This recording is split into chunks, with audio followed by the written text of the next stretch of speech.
learners. I welcome you once again to the Song Community. Is a learning center that allows learners and facilitators from around the world to come together, meet and discuss ideas on various topics and subjects. So today, your economic facilitator, will be looking at a very interesting topic. My name is Mr. Adesanmi.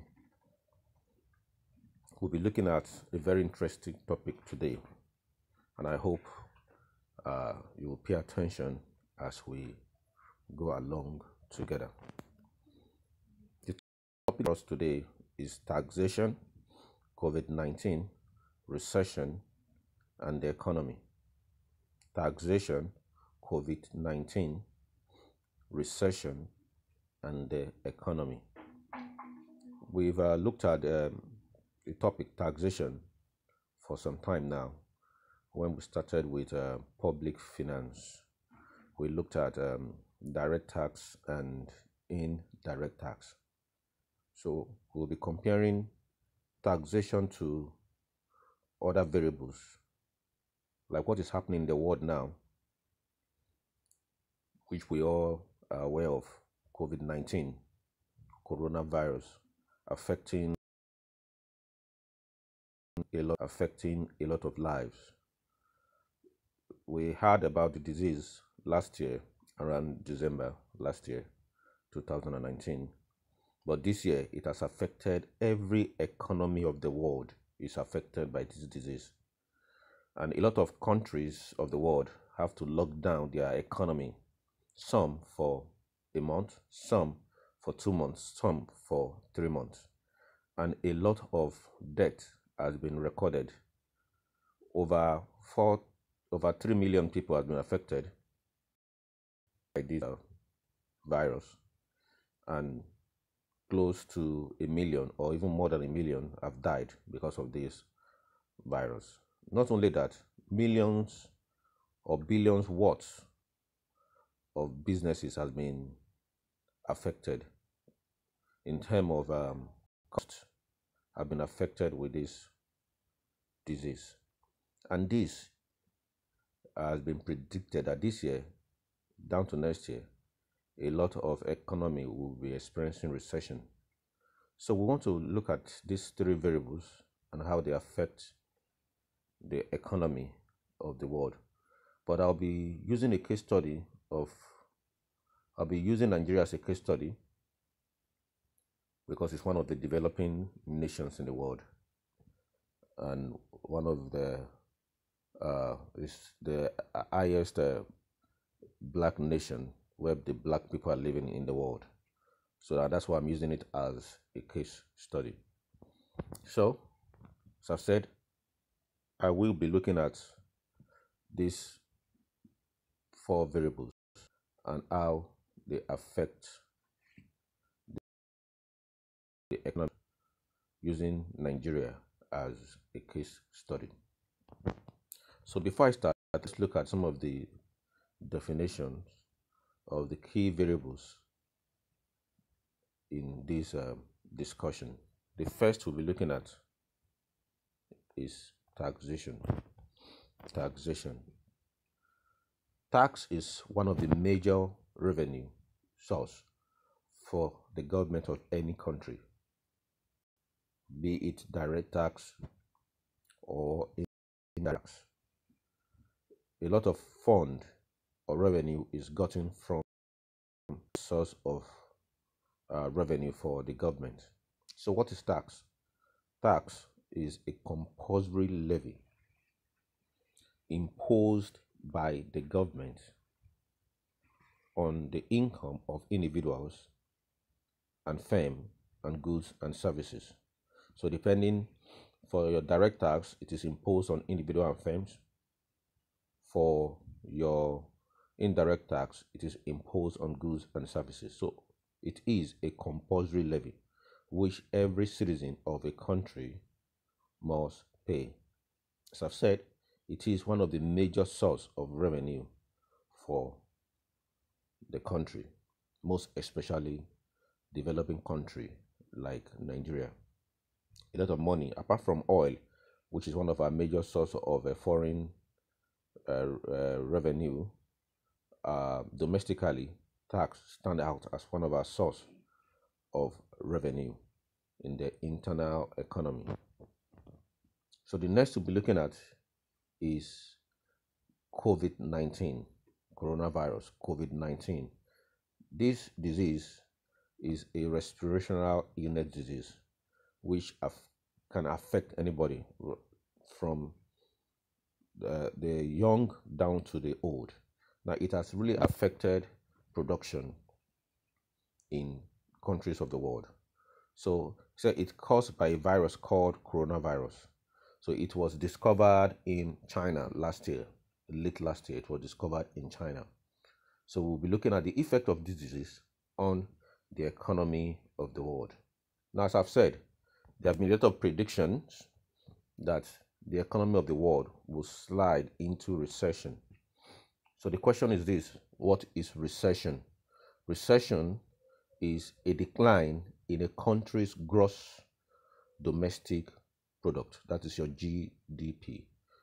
A decline in a country's gross domestic product growth for at least 2 quarters, 2 or more quarters. So if the GDP of a country falls consistently for about 6 months, it shows that that economy or that country is experiencing recession. So remember the definition of your GDP.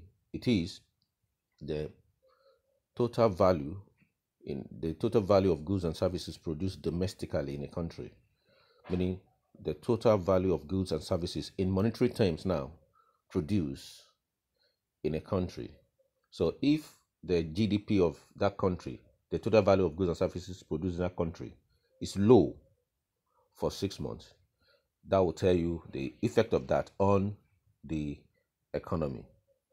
Now, it has a pre-effect and a post effect, so which I may mention later in course of this video. But take note of this, that your recession is a decline in the gross domestic product of a country for about 6 months or more. Now, if that happens, it has a lot of after effects on the economy of the country. So now, just looking at some of the effects of your recession, it leads to unemployment rate. The unemployment rate will be very high in that country, very, very high in that country. Now, this is an example of US, where the recession affected them some years ago. So unemployment rate will reduce. Not only that, consumer purchase will fall. Now, there's a form of link between your unemployment rate and your consumer purchase. Remember this, under your 2 to 3 sector economy, the relationship between these 2 or 3 sectors. The household are they are the individual that provide labor for the companies or the firms, and they are also the one that will buy these goods and services that the firm is producing. So if they are unemployed, there's no way they can have fund to be able to purchase items produced by these firms. So if the unemployment rate is high, definitely the purchasing power of the individuals also will be low. Now, if the companies or the firms are not producing as a result of fall in the demand of the country, fall in the demand of the consumers, definitely they have to lay off workers, and that will lead to a reduction in their profits. If their profits reduce, the company might eventually liquidate or fold up.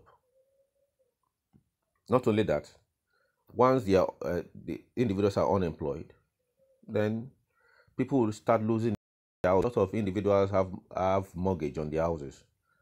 So if they can't pay back the mortgage, they lose their houses. So people lose their home. Housing price will also fall. Yes, housing price will also fall. Why? Because those individuals don't have the money to pay for rent. Now the demand for housing will fall because there's no money, though the supply is at that moment constant and in some cases a little bit high. But because the demand is low, and you all know the law of demand, that once the demand is high, price will be low. But once the price is low, demand will be high. Why the theory of supply states that the higher the price, the higher the quantity supplied. And the two must balance. The market, the equilibrium price, where both buyers and sellers agree to trade. But if the demand is low, and supply is high, definitely the price of that commodity will be low. If demand is low and supply of that commodity is high, definitely the price of that commodity will be low. And this is what is happening. The demand is low and the supply of housing is high. The price of housing will fall. Young people cannot get a good job after school because there's recession. So this will be the effect of this on the society if recession comes in because of coronavirus. The economy of the world will begin to shut down, will begin to shrink, and gross domestic products will begin to fall, and that will go a long way in affecting the job availability or the employment rate of even new graduates from the university.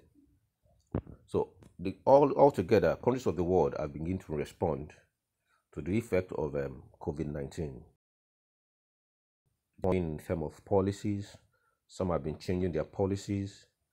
No country of the world now want to exhibit a rigid policy. So a lot of corporate organizations, individuals, household, firms have been coming together to see how they will survive. So it's a matter of survival now, to see how they will survive this period. So even government of nations now are coming together and see how they will survive. In terms of policy now, the policies have been beginning to be rolled out to help household, to help firms, so that they'll be able to cushion this effect of COVID-19. But in order to respond well to this effect, we have to know the effect of COVID-19 on the economy at large. We have to know the effect of COVID-19 on the economy at large. That will now enable us to see how the government of nations of the world will respond through policies to try as much as possible to reduce the effect of this COVID-19 on both the household and the firms. So the effect of COVID-19 on the economy of the world. Now, COVID-19, which is coronavirus pandemic, has affected both the rich and the poor. But the low-income countries are the one that is affected most. The economy is affected because the economy is not all that strong. A good example is Nigeria. Before now, Nigeria has been facing a lot of economic difficulties. And with the introduction of coronavirus into the economy of Nigeria, it has really affected the economy of Nigeria. Not only Nigeria, a lot of less developed nations of the world are affected by this coronavirus. And we have a lot of them in Africa. And because they are less developed or they are low-income countries, now the effect of this coronavirus has led to unemployment, has led to increase in crime rate, kidnapping. It has led to increase in the rate of poverty in these less developed countries. And a lot of chain effect of that in the Nigerian economy. When you go out and see how people are suffering, people are begging for food before they eat, you will marvel at the effect of COVID-19 on the Nigerian economy. Now, if I will remember, about two or 2 or 3 weeks ago, some sectors of the economy was opened. Remember that the economy of the country has been shut down for about 2 to 3 months now. So the economy is trying to pick up.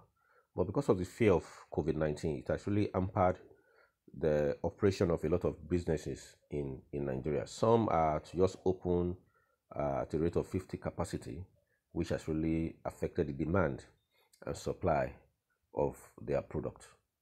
So tax is another factor that the world is also concerned about now. So that's why you see the picture there, COVID-19 and its tax, COVID-19 and its tax implication in Nigeria, COVID-19 and its tax implication in Nigeria. As I've said, tax is a compulsory levy which every citizen of a country will have to pay. And I told you that is one of the source of fund for the government. So it plays a major role in fighting this unforeseen enemy. Remember that COVID-19 has led to a total lockdown, massive job loss, and a huge global economic crisis, which is looming already all over. So it is believed that tax can play a major role in trying as much as possible to curb the effect of COVID-19 on the nations of the world. And that is why a lot of individuals, firms, organizations have been advocating for what is called tax relief. But a lot of economics are against that, because the government of nations now need money to generate a lot of internal revenue, because getting external revenue now might be very, very difficult depending on the credit worthiness of that industry or that firm or that country altogether.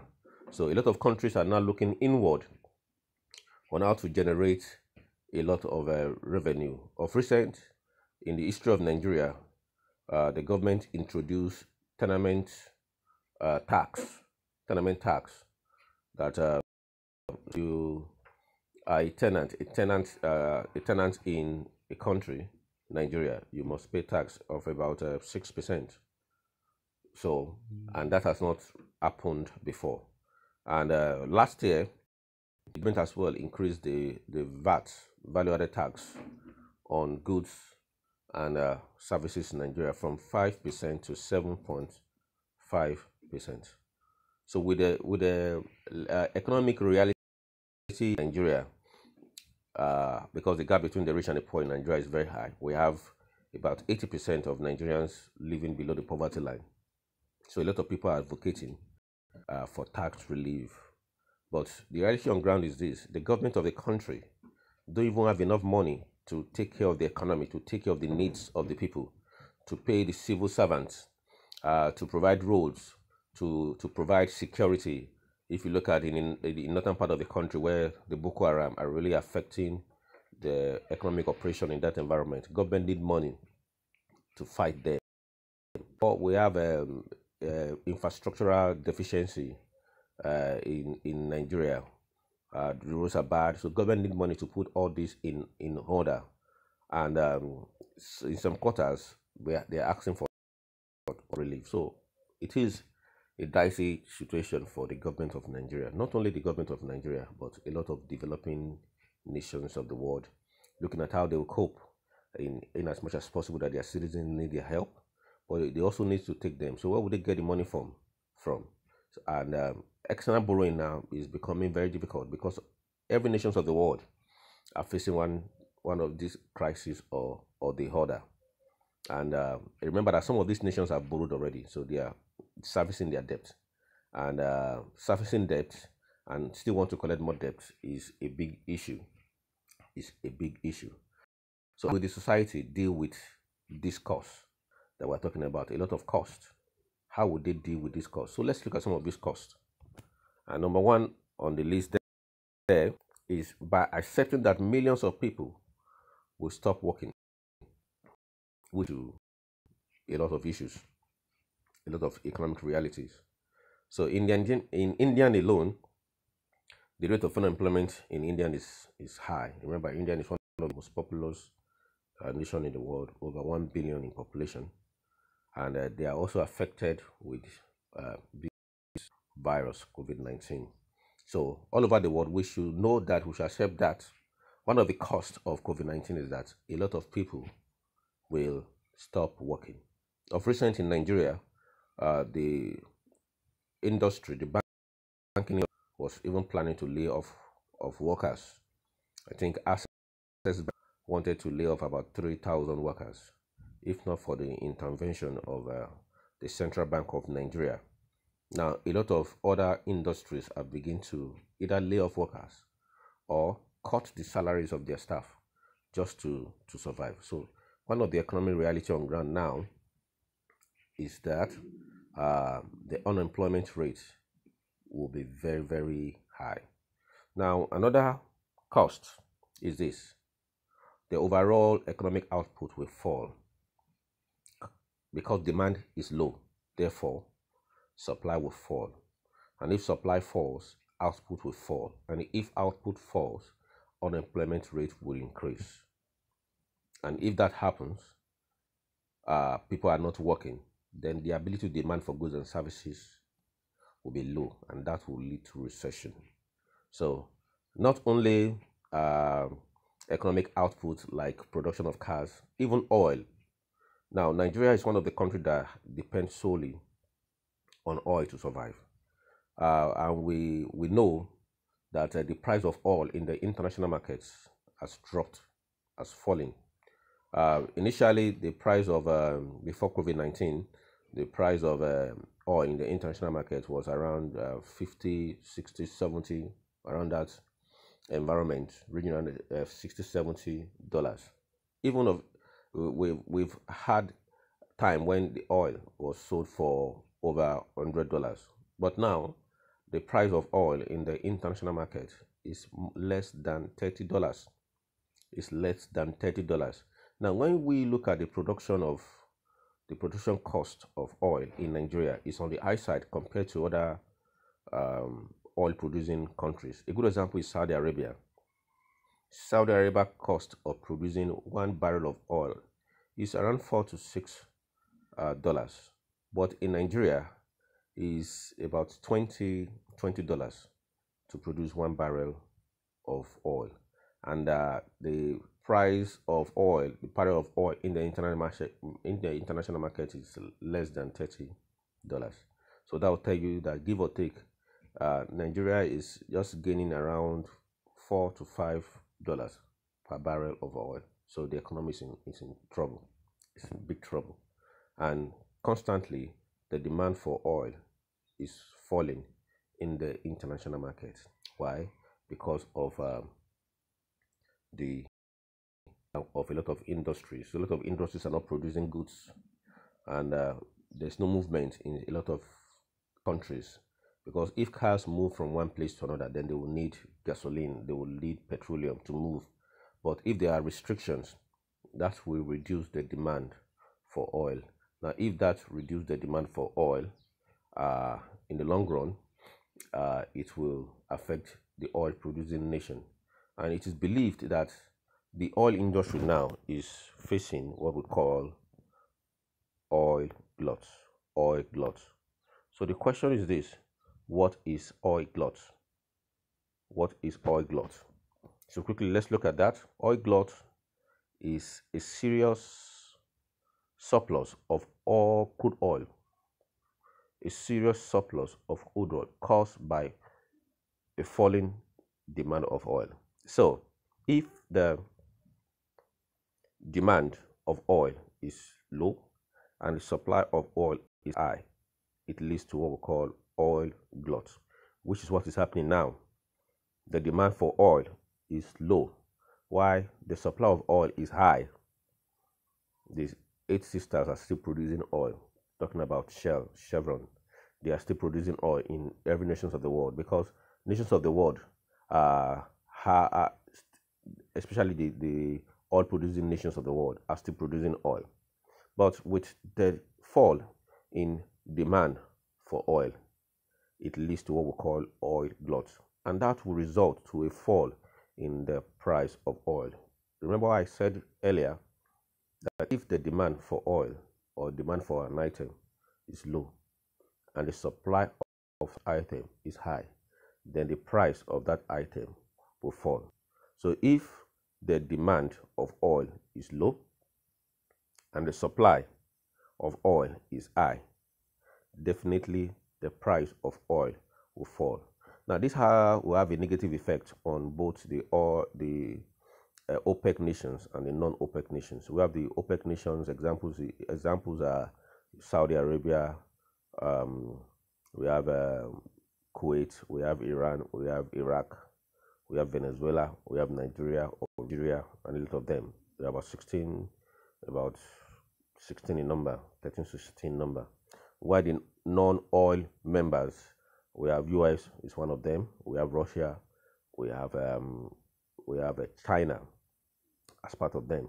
So they will be affected, most especially countries that depend solely on oil, the low or low income nations of the world. Now, if the price of oil is low, definitely the GDP of these countries will be low. And remember, I said if the GDP is low for about 6 months, it leads to what we call recession. So nations of the world that solely depend on oil to survive, a good example is Nigeria, will be experiencing recession very, very soon. Very, very soon. So we have some history of oil glut in the world. A good example is a 1980 oil glut that was caused by the 1970 energy crisis. We also have a oil glut and 10. So we are experiencing another one now, caused by coronavirus. Now, the opposite of your oil glut is oil boom.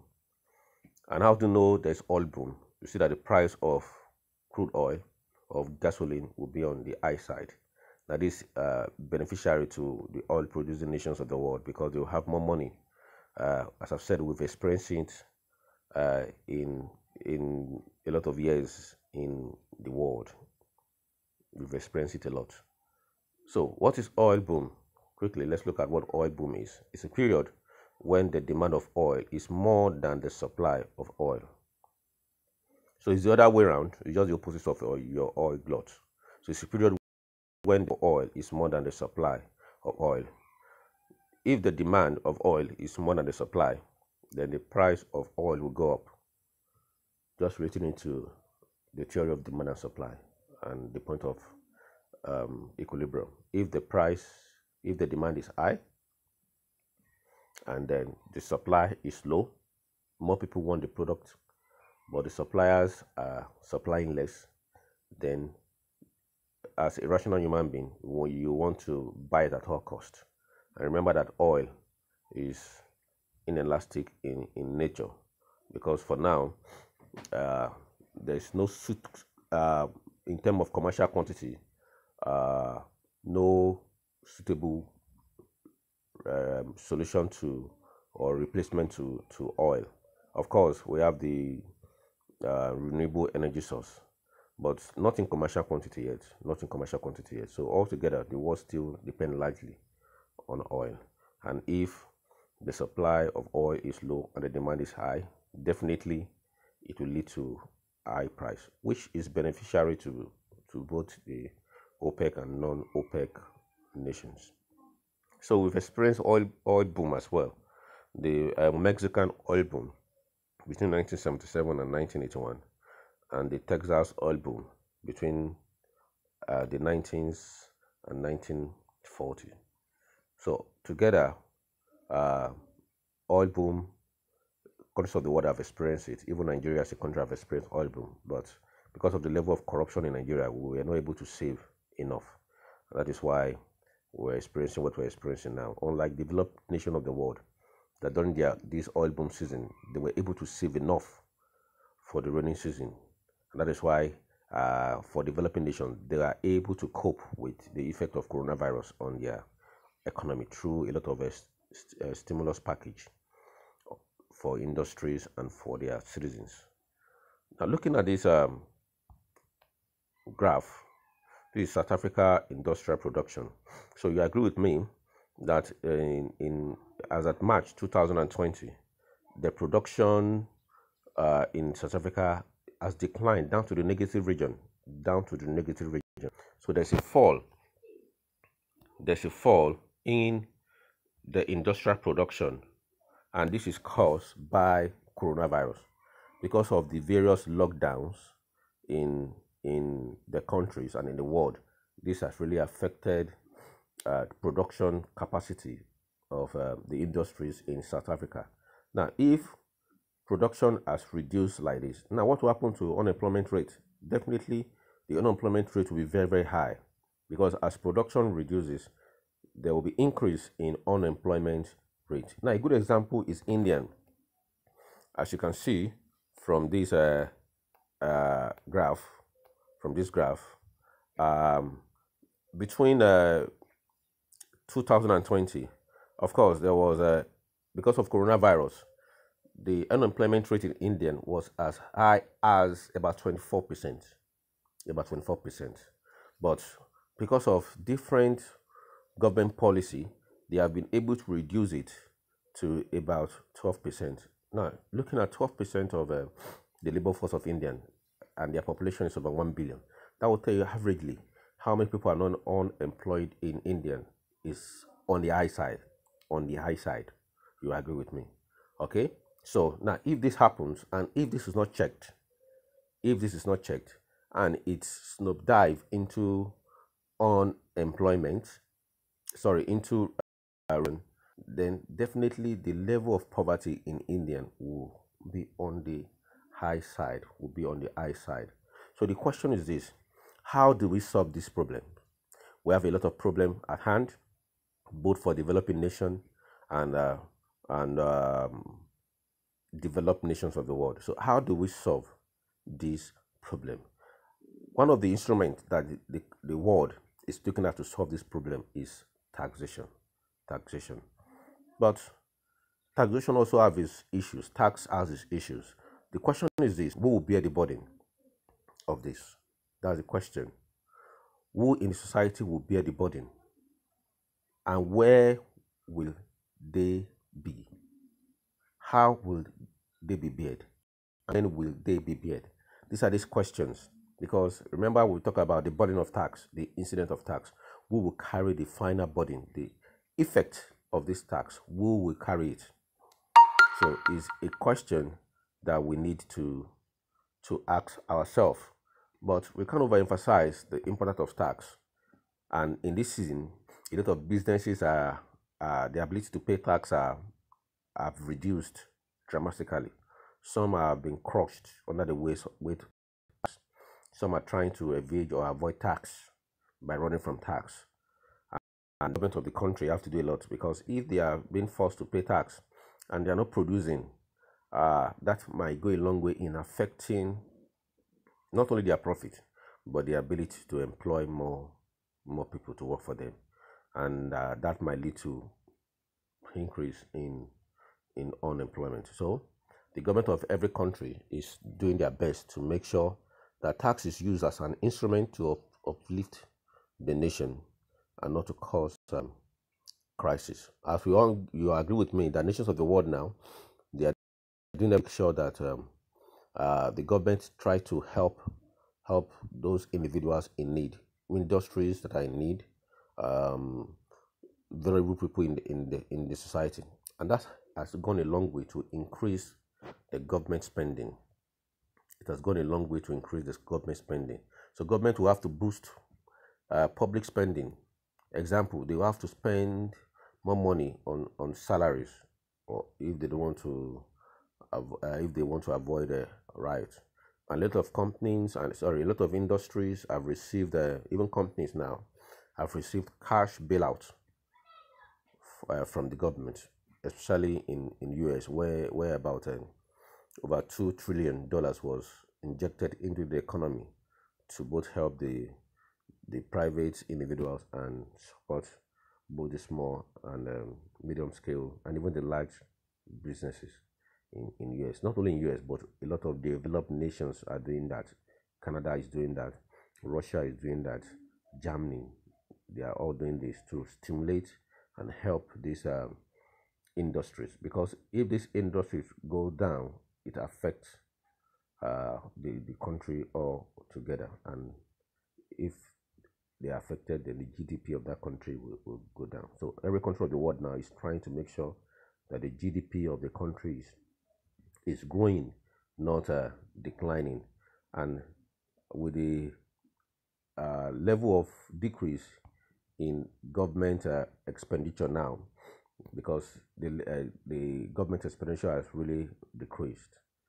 There's a decline in tourism, there's a decline in sales tax revenue, a decline in gasoline tax revenue, and other fees which serve as a source of income for the government has really declined.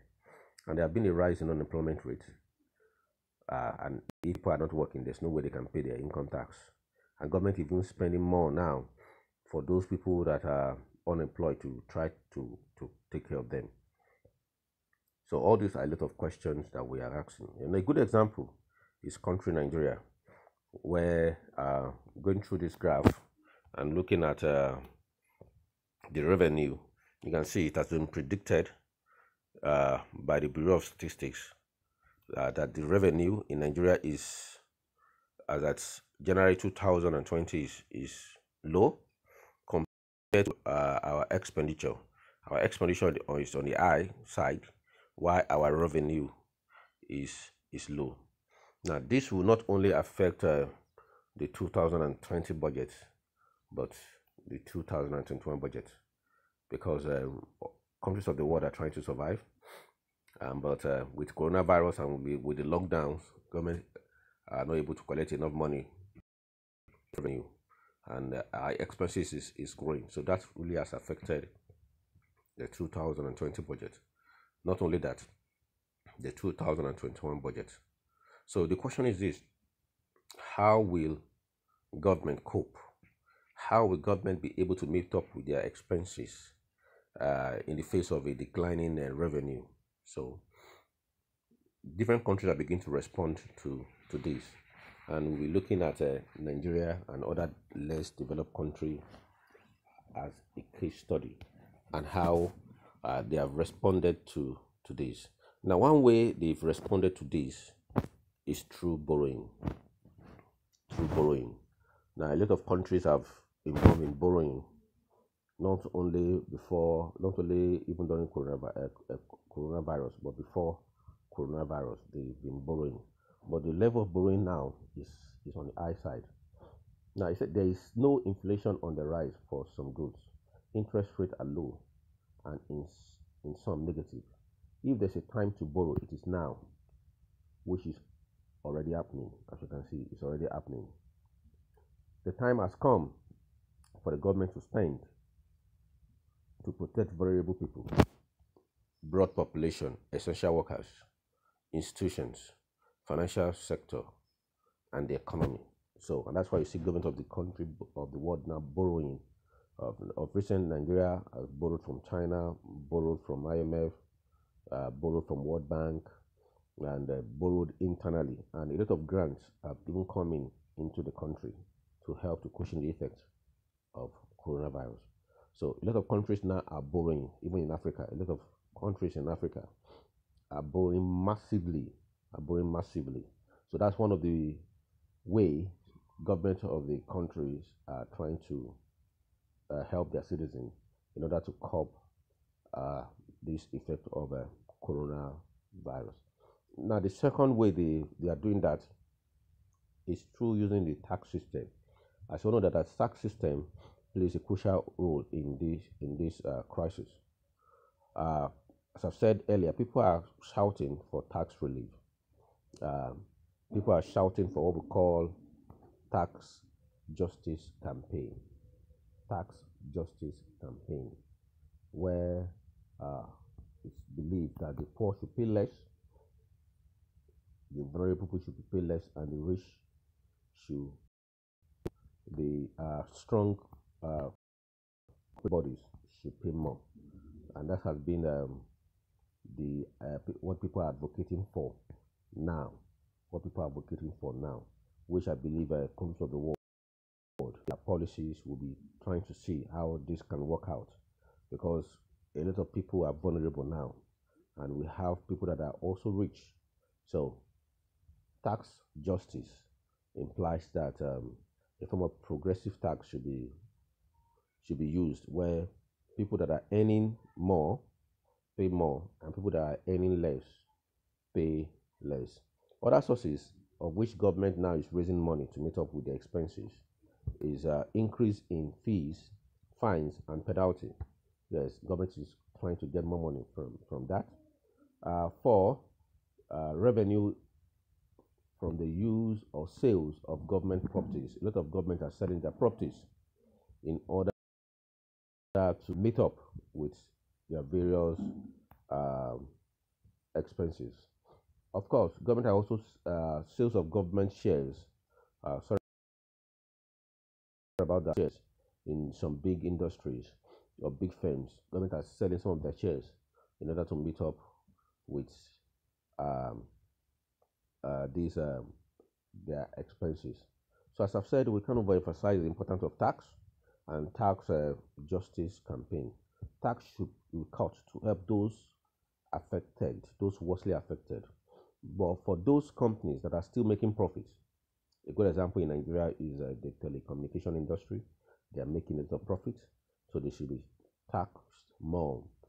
Companies like MTN that have made billions of naira during this coronavirus should be taxed more. Banks are also making profit now because people are now transferring. Going to bank now is difficult or not advisable, so people are transferring, and the money gotten from this transfer and this online business is much, so they should be taxed more. We have some other businesses in Nigeria that are doing fine, and they did fine during this coronavirus. So government should look into that and tax them more. And the wealthiest section of the society should be taxed more. Government should target reduction of value-added tax, because value-added tax is flat in nature. It is proportional in nature. Whether you are rich or poor, we are all paying the same thing. So government should look into that. Tax on payroll, on real estate, and other tax which add to the cost of doing business should be cut to at least for those businesses facing hardship due to the COVID-19.